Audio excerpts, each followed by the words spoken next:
Good morning, class. We'll be continuing our chapter Bricks, Beads, and Bones of 12th class. And our today's topic is Problems of Piecing Together the Past. This is the last topic of this chapter. We'll end the chapter today. Okay. By this topic, you would be understanding कि what we are going to study in topic. It is basically the problems the archaeologist had. ठीक है. While piecing up the history.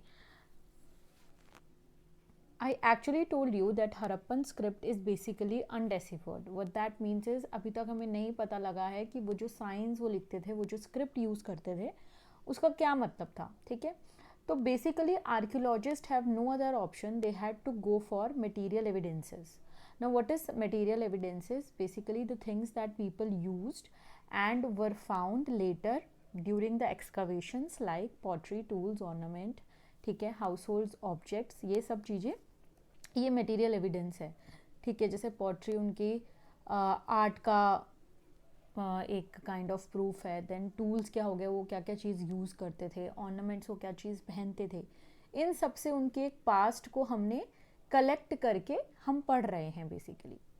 अब ये क्या है, ये basically archaeologist ने ये बोला है कि ये जो भी यूटेंसिल्स हमें मिले हैं, जो भी चीज़ें हमें मिली हैं, ये यूजलेस ऑब्जेक्ट था, थ्रोन अवे ऑब्जेक्ट था.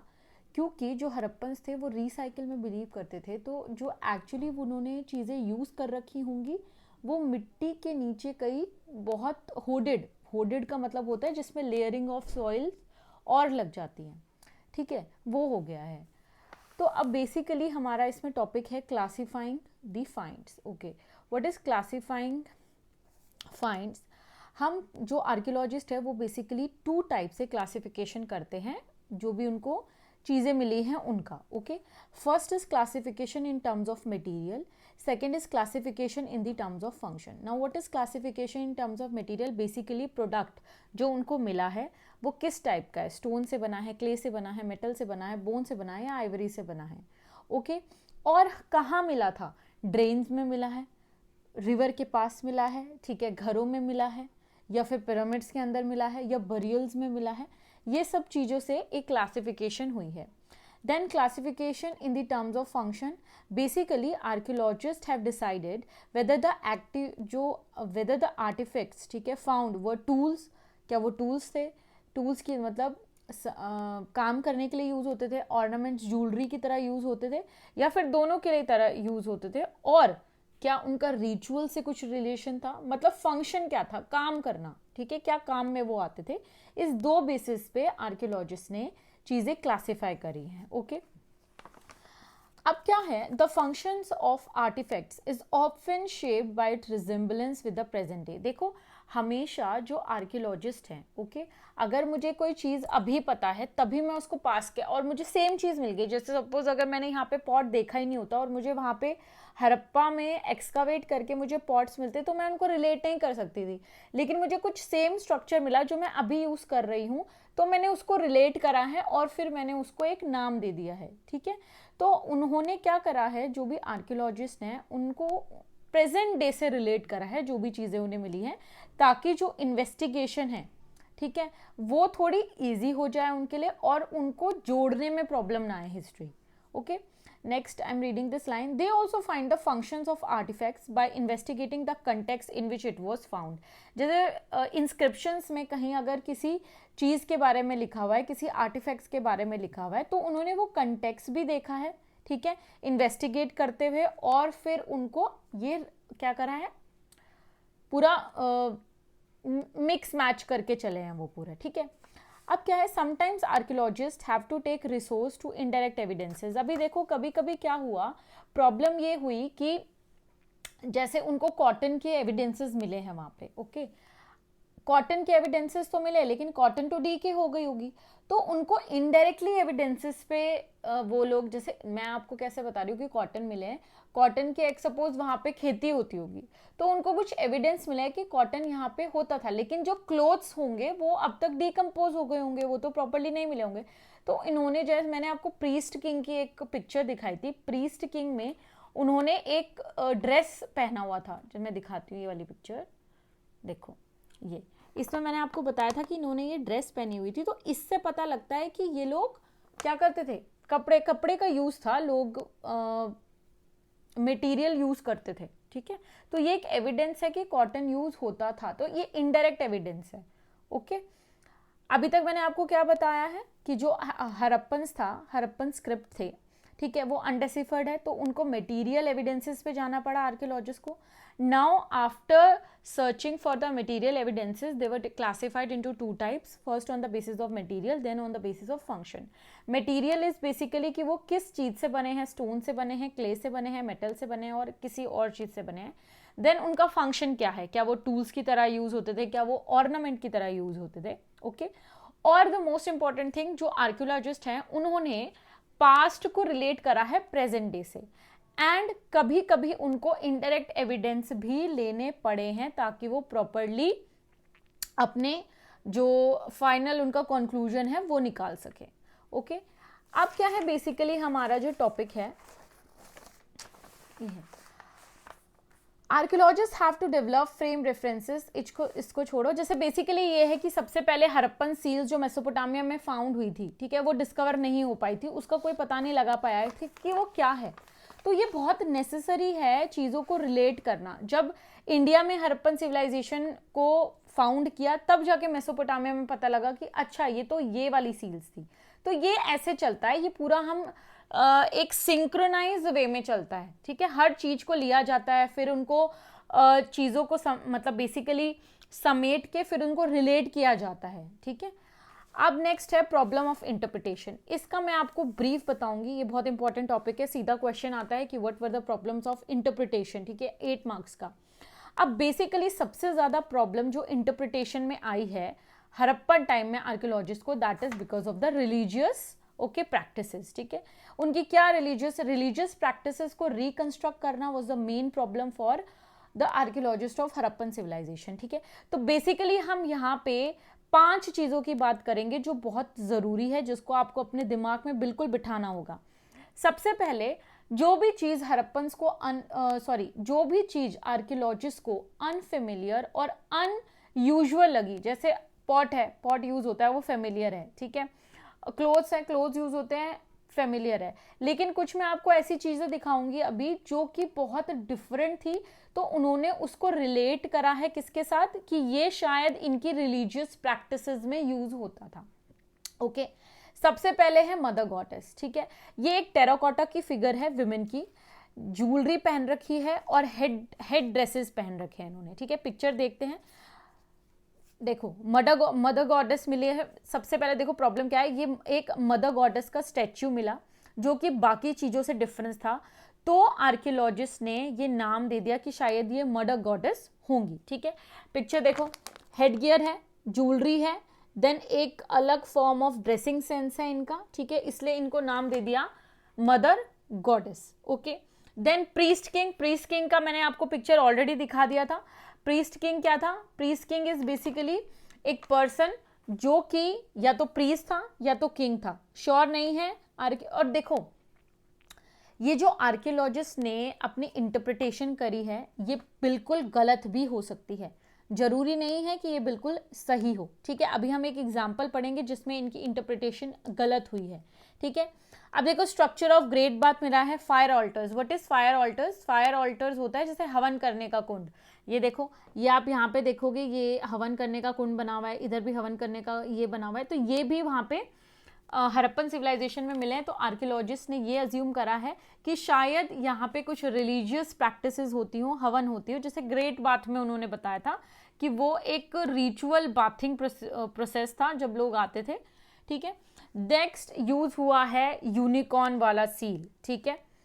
सबसे पहले मैंने आपको क्या बताया, एक आपको बताया मदर गॉडेस, देन आपको बताया प्रीस्ट किंग, देन आपको बताया ग्रेट बाथ वगैरह मिले हैं वहां पे।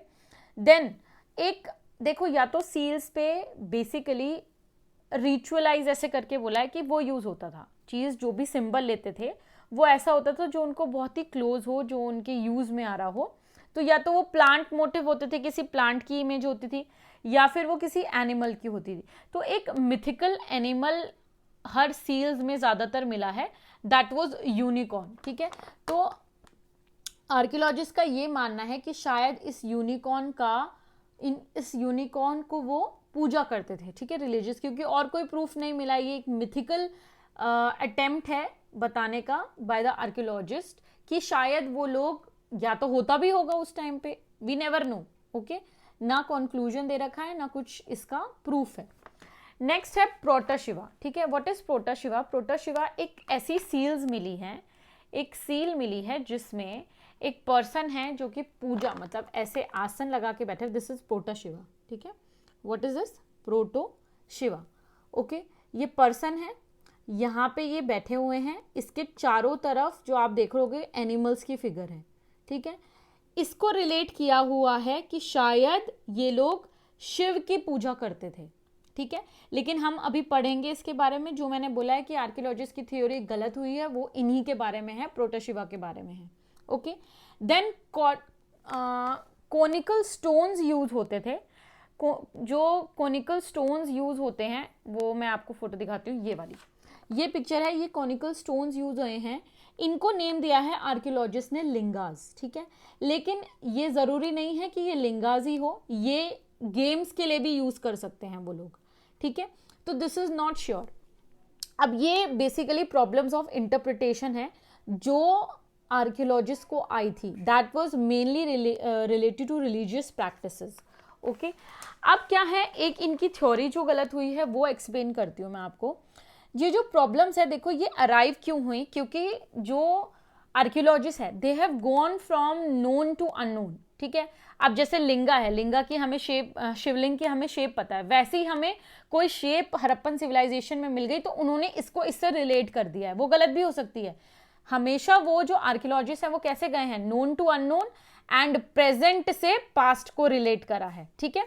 उनकी थ्योरी कौन सी गलत हुई? उनकी थ्योरी गलत हुई प्रोटोशिवा की।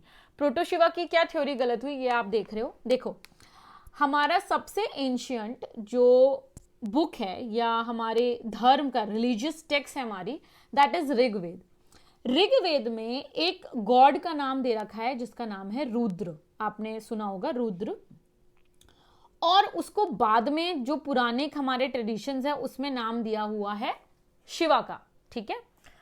हमने क्या पढ़ा, प्रोटोशिवा सील्स मिली हैं हड़प्पन सिविलाइजेशन में, उसको नाम प्रोटोशिवा क्यों दिया है अभी हम पढ़ रहे हैं, ये हम अभी लिंक कर रहे हैं कि आर्कियोलॉजिस्ट ने उनको प्रोटोशिवा नाम दिया, ठीक है। देखो जो अच्छा शुरू से बताती हूं मैं, देखो प्रोटोशिवा का क्या है। ऋग्वेद में एक गॉड का नाम मेंशन है, दैट इज रुद्र, ठीक है। And it is also named as Shiva in the later Puranic tradition. उनको पुरानिक जो बाद में बुक्स आए, पुरानिक ट्रेडिशंस आए, उसमें उनका नाम शिवा दे दिया है। बट जब हम कंपेयर करते हैं रुद्रा को और प्रोटोशिवा को, तो रुद्रा जो था ना, रुद्र पशुपति, एक जैसे पूजा होती थी हड़प्पन्स में ही पूजा करते थे, पशुपति वो हैं जो एनिमल्स का बेसिकली लॉर्ड ऑफ एनिमल्स होते हैं, ठीक है। तो जो पशुपति हैं, Rudra is not depicted as Pashupati, Rudra को पशुपति नहीं माना गया है। तो यहाँ पे जो हमें, तो मतलब शिव भी is also not related to Pashupati. तो जब हमने इसको आर्कियोलॉजिस्ट ने इसको प्रोटोशिवा नाम दिया है, और अभी हमने पढ़ा कि पुरानिक बुक्स में Pashupati is not related to Shiva, तो यहाँ पे प्रोटोशिवा नाम कैसे दे दिया है? ये तो आर्कियोलॉजिस्ट, कुछ आर्कियोलॉजिस्ट ने ये बोला कि या तो ये योगी हो सकता है, ठीक है, या फिर ये शामन्स हो सकते हैं। What is shaman? शामन्स होते हैं जो जिसके पास मैजिकल पावर्स होती हैं और वो हीलिंग पावर्स होती है उनके पास, ठीक है। समझ आया? I think point is clear. Basically अब ये चैप्टर खत्म हो गया है, मैं आपको एक इसका पूरा माइंड मैप दिखा रही हूं। See, this is the mind map. आप लोग इसका स्क्रीनशॉट लेके पूरे चैप्टर का थोड़ा सा इसको समझ सकते हैं। हमने क्या क्या इसमें कवर कर दिया है। इंट्रोडक्शन में हमने सबसिस्टेंस स्ट्रैटेजीज करी थी, जिसमें हमने क्या क्या पढ़ा था कि वो क्या क्या खाते थे, क्या क्या पीते थे। देन आर्कियोलॉजिकल टेक्नोलॉजीज, वो लोग बुलक कार्ट, ऑक्सन वगैरह का यूज़ करते थे। देन प्लान स्ट्रक्चर में हमने सबसे पहले पढ़ा था कि सिटाडल और उसमें डिवाइडेड है लोअर टाउन में। देन ड्रेन्स हमने पढ़े। डोमेस्टिक आर्किटेक्चर हमने पढ़ा कि कोर्टयार्ड सेंटर में होता है, ठीक है। फिर हमने बरियल्स पढ़ा। बरियल्स और जो हमारी आइटम्स हैं वो हैं, बरियल्स क्या है, जो डेड वो प्लांट्स, सॉरी जो डेड बॉडी थी उसके साथ वो आफ्टर लाइफ में बिलीव करते थे। देन लग्जरियस आइटम्स में हमने 2 टाइप के चीज़ें पढ़ी जिनका नाम था, एक थे utilitarian and luxurious. Utilitarians were the object जो इजीली अवेलेबल थे, ठीक है, एंड लग्जरियस जो थोड़े महंगे होते थे या जिनकी स्किल्स एंड टेक्नोलॉजी बहुत हार्ड होती थी। फिर हम आए क्राफ्ट एंड प्रोडक्शन में। क्राफ्ट एंड प्रोडक्शन में हमने क्या पढ़ा था? हमने पढ़ा था कि ये लोग जो छन्हू दरो है, आपका नागेश्वर बालाकोट है, ये मेन सेंटर ऑफ प्रोडक्शन थे। देन ये लोग कैसे ट्रेडिंग करते थे? डिस्टेंस ट्रेडिंग करते थे, अपने लोगों को वहाँ भेज के या फिर सेटल होके, ठीक है। अलग अलग टाइप की चीज़ें मिली हैं, जैसे शेल कटिंग मिला है, ठीक है। वेस्ट से इन्होंने पता लगाया कि कहाँ पे कौन सी चीज़ें हुई थी, ठीक है। नेक्स्ट हमने क्या करा कि रॉ मटेरियल, ये हमने कवर कर दिया है।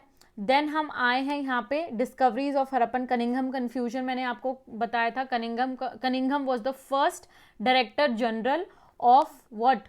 Cunningham was the first director general of ASI, archaeological survey of India. उनकी कन्फ्यूजन क्या थी? क्योंकि उनके पास हरप्पन सील्स थी, वो आर्टिफैक्ट्स को इतना ज़्यादा एविडेंट नहीं मानते थे जितना वो इंस्क्रिप्शन या टेक्स्ट को मानते थे। तो जब उनको हरप्पन सील मिली तो उन्होंने उसको उस आइडिया के साथ, उस टाइम पीरियड के साथ फ्रेम किया जिससे वो अवेयर थे, ठीक है। जैसे मैंने आपको चंद्रगुप्त मौर्य का टाइम पीरियड बताया था, तो ये उनकी बिगेस्ट मिस्टेक थी। फिर हमने इसी में टॉपिक में पढ़ा था कि जॉन मार्शल आए थे। जॉन मार्शल ने ये हरप्पा की डिस्कवरी करी थी। देन लेकिन वो प्रॉब्लम क्या क्रिएट कर रहे थे? वो स्ट्रेटोग्राफी के अकॉर्डिंग नहीं, हॉरिजॉन्टल लेयर्स के अकॉर्डिंग सामान को नहीं रख रहे थे, बल्कि एक एरिया में एक चीज़ मिली, दूसरे एरिया में दूसरी चीज़ मिली, इस हिसाब से लग रहे थे, जिसकी वजह से उनकी वैल्यूएबल इंफॉर्मेशन गायब हो जा रही थी, ठीक है। फिर क्या है? एंड ऑफ द सिविलाइजेशन कैसे हुआ? एंड ऑफ द सिविलाइजेशन कैसे हुआ था? आप लोग खुद, नेचुरल डिजास्टर से, ठीक है। देन क्या है? पैलेस एंड किंग्स के बारे में मैंने आपको बताया था कि एक स्ट्रक्चर मिला था पैलेस एंड किंग का, जिसमें एक बड़ा स्ट्रक्चर मिला था मोहनजोदारो में जिसको पैलेस का नाम दिया गया। देन एक प्रीस्ट जैसे किंग, जो प्रीस्ट किंग का आर्कियोलॉजिस्ट ने नाम दिया था, जो कि मेसोपोटामिया से फेमिलियर है, ओके। देन इसमें हमने एक और चीज़ पढ़ी थी कि 3 थ्योरीज आर्कियोलॉजिस्ट ने दी है।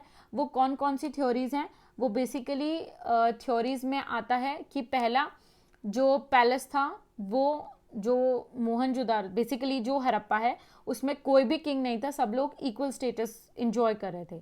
देन वहाँ पे सेकंड थ्योरी दी गई कि हर एक एरिया का अलग अलग किंग होता था, जैसे मोहनजोदारो का अलग, हरप्पा का अलग। देन लास्ट में एक किंग नहीं, एक पूरी साइट एक एक चीज़ को संभालती थी, ठीक है। फिर हमने प्रॉब्लम ऑफ इंटरप्रिटेशन अभी किया है। आई थिंक ये चैप्टर आपको क्लियर हो चुका है, और अच्छे से इसकी रिवीजन कीजिए, ओके।